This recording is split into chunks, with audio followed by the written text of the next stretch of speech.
नमस्कार, आदाब। हम बहुत दिनों से न्यूज़ में अफ़गानिस्तान के बारे में सुनते आ रहे हैं। अफ़गानिस्तान में जो तालिबान का कब्ज़ा हो गया है उसके बारे में थोड़ी सी और इन्फॉर्मेशन मैं शेयर करना चाहती हूँ। तो सबसे पहले हम बात करते हैं कि ये हुआ कैसे। इसका सबसे बड़ा मेन रीज़न जियोपॉलिटिक्स रहा। जियोपॉलिटिक्स, इसको हिंदी में भू राजनीति भी कहा जाता है। ये जनरली यूज़ करी जाती है पॉलिटिकल एडवांटेजेस के लिए। ये बहुत सारी कंट्रीज़ यूज़ करती हैं। अब बात ये है कि बड़े बड़े पॉलिटिशियंस और बड़ी बड़ी कंट्रीज़ भी ये मानती हैं कि जिसके पास नंबर्स ज़्यादा हैं उसके पास पावर ज़्यादा है। यानी कि आर्मी में जिसके पास या लोग ज़्यादा हैं या फिर उनके पास आर्मी के या नेवी के या एयरफोर्स के या वेपन्स ज़्यादा हैं, यानी कि अगर न्यूमेरिकली वो स्ट्रेंथन हैं तो वो पावरफुल हैं। लेकिन तालिबान ने यहाँ पे नंबर्स को हरा दिया, जबकि अफ़गानिस्तान के पास कहीं ज़्यादा सोल्जर्स थे तालिबान के मुकाबले में, लेकिन फिर भी तालिबान ने कब्ज़ा कर लिया। इसका मेन रीज़न ये रहा कि उन्होंने स्ट्रैटेजी बनाई और स्ट्रैटेजी की वजह से उन्होंने कब्ज़ा कर लिया अफ़गानिस्तान में। स्ट्रैटेजी में उन्होंने मेनली यूज़ किया रिलीजन को, उन्होंने इन्फ्लुएंस किया वहाँ के एल्डर्स को, उन्होंने प्रोपेगेंडा बनाया पूरा। और जब तक कि ये लोग अपना यहाँ पे नंबर गेम्स करते रहे कि हमारे पास अमेरिका में जो बाइडन ने भी बोल दिया था, जो वहाँ के प्रेजेंट प्रेसिडेंट हैं, कि नहीं कि वो लोग कम्प्लीटली केपेबल हैं अब अपने आप को चलाने के लिए और अभी हमारे ट्रूप्स की वहाँ पे ज़रूरत नहीं है। तो स्ट्रैटेजिकली चल करके तालिबान ने अफ़गानिस्तान के ऊपर कब्ज़ा कर लिया। तो हमको इससे एक सीख ये मिलती है कि न्यूमेरिकल स्ट्रेंथ और स्ट्रैटेजी में से यहाँ पर इस पर्टिकुलर केस में स्ट्रैटेजी की जीत हुई। तो इस वजह से तालिबान को मौका मिल गया, इतनी बड़ी आर्मी होने के बाद भी, अफ़गानिस्तान के पास इतनी बड़ी आर्मी होने के बाद भी तालिबान को ये मौका मिल गया कि वो अफ़गानिस्तान पे, काबुल पे जाके कब्ज़ा कर सकें। अब अगर हम थोड़ा सा हिस्ट्री में जा कर के देखें तो हिस्ट्री में भी Anglo Afghanistan war, first war जब हुआ था बिटवीन 1839 से लेकर के 1842 तक के, तो उस टाइम पे भी अफ़गानिस्तान ने ब्रिटिशर्स को, जिसको कि एक डिज़ास्टर बोला जाता है, और ब्रिटिश को वापस जाना पड़ा था अफ़गानिस्तान से, और वो वापस नहीं जा पाए थे। उनका कत्ले आम कर दिया गया था और बहुत ही ब्रूटली उनको मारा गया था। They were killed in a manner which was really really brutal and really really horrifying. उसके बाद जो सेकंड एंग्लो अफ़गान वॉर हुआ वो हुआ था 1878 और 1880 के बीच में। तो उसमें ब्रिटिश अपने ट्रूप्स को, जो फर्स्ट एंग्लो अफ़गान वॉर में लेके गए थे, उससे 40% ज़्यादा, यानी 40% ज़्यादा ट्रूप्स को वो ले करके गए थे, और फिर भी वो हार के वापस आए थे। सिर्फ एक इंसान था जो कि वहाँ से, ब्रिटेन का एक इंसान था जो कि वहाँ से बच के वापस आ पाया था, और उन लोगों को भी बहुत ही ज़्यादा ब्रूटली मार दिया गया था अफ़गान्स के द्वारा। तो अगर ये थोड़ा सा हम हिस्ट्री में जाएं तो हम देखेंगे कि ब्रिटिश और रशिया के साथ भी पास्ट में 1839 में, 1880 में ये चीज़ें हो चुकी हैं, और रशिया के साथ भी सिमिलर चीज़ें हो चुकी हैं। तो अब यही चीज़ अमेरिका के साथ भी हुई है, ये हमने प्रेजेंट में देखा है। इसके अलावा एक और हिस्ट्री है जो मैं आपके साथ शेयर करना चाहूँगी तालिबान के बारे में। जो दूसरी हिस्ट्री की मैं आपसे बात कर रही हूँ वो हिस्ट्री है अफ़गानिस्तान में पंजशीर करके एक वैली है जहाँ के लोग तालिबान के अगेंस्ट हैं, और मैं ये आपको रीड करके बता रही हूँ। ये कोट ये इंडियन एक्सप्रेस की न्यूज़ में है about Panjshir.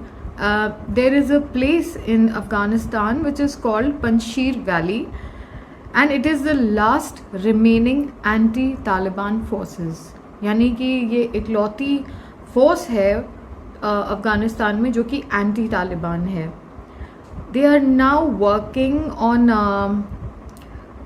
Forming on guerrilla movement to take on the fundamentalist group. अब वो इस चीज़ पे काम कर रहे हैं कि कैसे तालिबान को खदेड़ के वहाँ से निकाला जाए, और इसके ऊपर अनाउंसमेंट्स भी हुए हैं जिसके बारे में मैं आपको अभी बताऊंगी.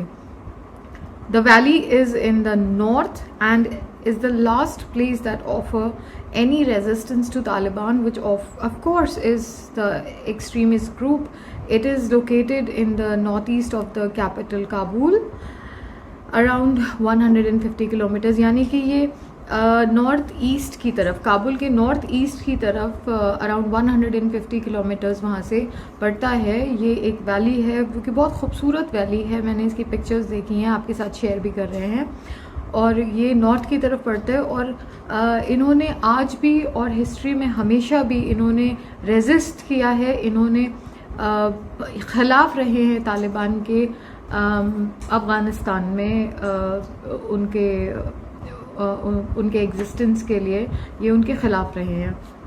तो इंडियन एक्सप्रेस के मुताबिक जो वहाँ के अभी वाइस प्रेसिडेंट हैं, उन्होंने ये ऐलान किया है, वाइस प्रेसिडेंट ने ये ऐलान किया है कि वहाँ के जो राष्ट्रपति अशरफ गनी ने देश छोड़ दिया है, उनके चले जाने के बाद अब वो अफ़गानिस्तान के कार्यवाहक राष्ट्रपति हैं. यानी कि जब क्योंकि उनके कंट्री का ये रूल है कि अफ़गान संविधान के अनुसार राष्ट्रपति की अनुपस्थिति, इस्तीफे या मृत्यु की स्थिति में उपराष्ट्रपति देश का कार्यवाहक राष्ट्रपति बन जाता है.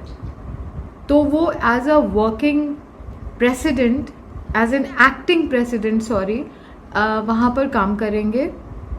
ये बात वहाँ के अफ़गानिस्तान के जो तालिबान के प्रवक्ता जबीउल्लाह मुजाहिद ने घोषणा की थी कि अफ़गानिस्तान में चल रही जंग ख़त्म हो गई है. ये अनाउंसमेंट अफ़गानिस्तान के उपराष्ट्रपति अमरुल्लाह सालेह ने उसके पहले किया था. और अनाउंसमेंट एग्जैक्टली यही था कि राष्ट्रपति अशरफ गनी के देश छोड़कर चले जाने के बाद भी जंग ख़त्म नहीं हुई है.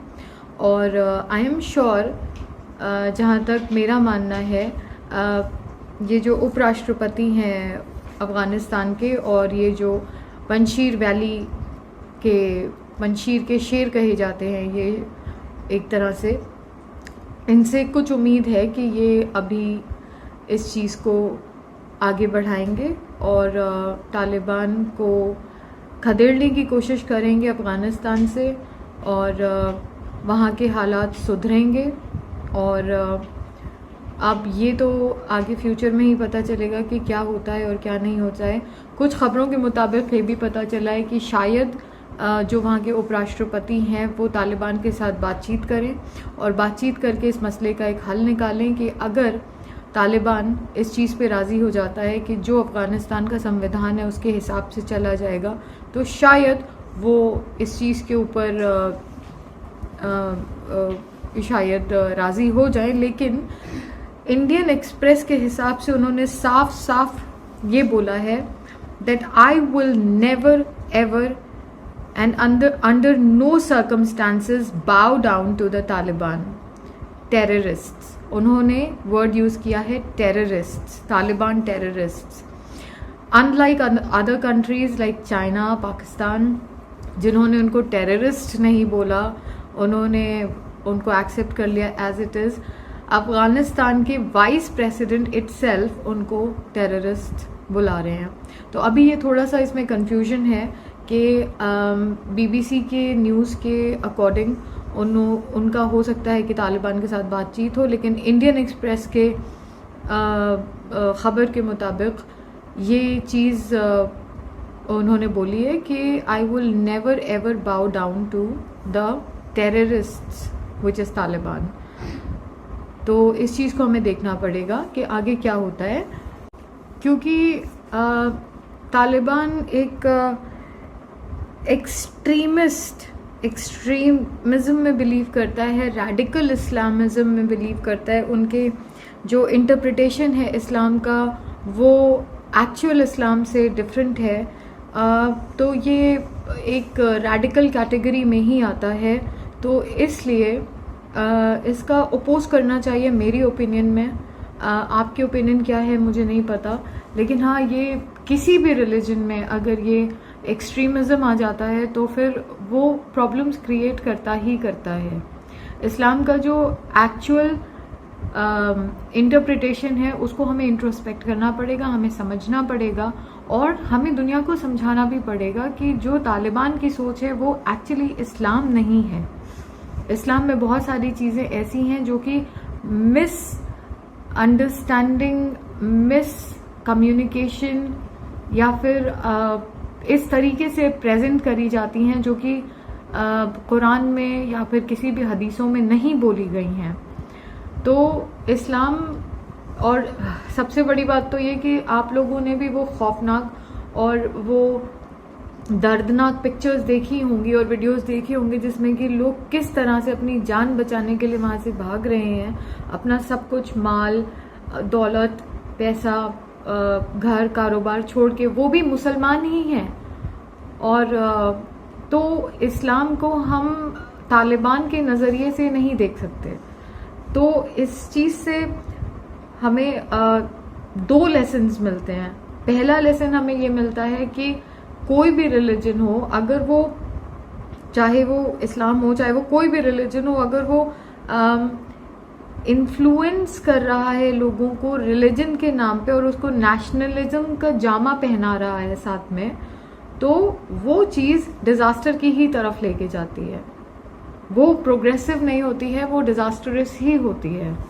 और आज की डेट में प्रॉब्लम ये है कि कोई भी इंटरनेशनल कम्युनिटी एग्जिस्ट नहीं करती है। जैसे सदाम हुसैन के टाइम पे था या फिर किसी और डिक्टेटर के टाइम पे था कि इंटरनेशनल कम्युनिटीज़ एग्जिस्ट करती थी और फिर इसके ऊपर बाकायदा एक्शन लिया जाता था। लेकिन अब वो चीज़ एग्जिस्ट नहीं करती है, ज़ाहिरी तौर पे तो एग्जिस्ट नहीं करती है।